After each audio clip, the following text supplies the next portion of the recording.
Praise lord.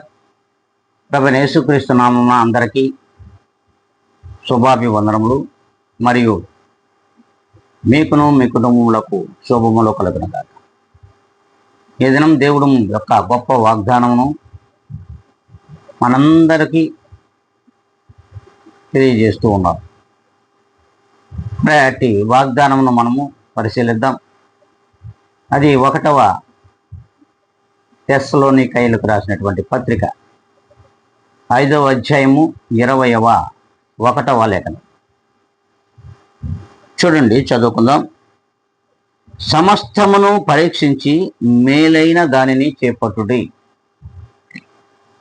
మరి ఈ లోకంలో మనము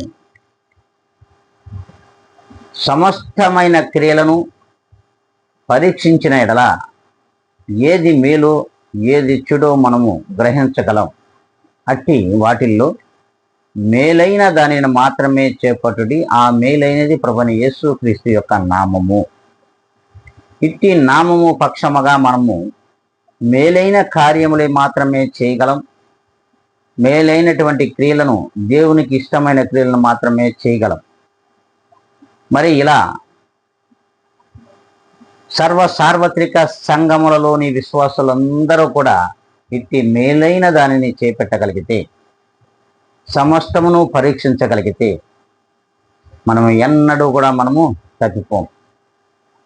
అందుకే ఈ దినము నుండి అయినా సరే మనము సమస్తమును పరీక్షించి మేలైన దాన్ని చేపట్టేవారిగా ఉందామనుకున్నట్లయితే అందరం కూడా తలలో ఉంచి కళ్ళు మూసుకొని ప్రార్థనలో ఏకీపిద్దాం.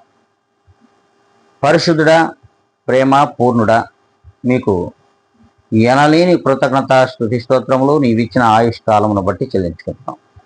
ప్రభువా, ఇదిగోనైనా మాకు నీవు అనుదినము అనుగ్రహిస్తున్న ఈ వాగ్దానములు మేము సమస్తమును పరీక్షించి మేలైన దానిని చేపట్టే వారిగా ఆ మేలైన క్రీస్తు యేసు నామము చొప్పున జరిగించులాగన అట్టి కృపను కనికరమును మా అందరిపైన చూపమని బ్రతిమలాడుకుంటూ యేసు క్రీస్తు నామములో అడిగి వేడుకొని ప్రార్థిస్తున్నాను మా ప్రియ గొప్ప పరలోక తండ్రి. ఆమేన్.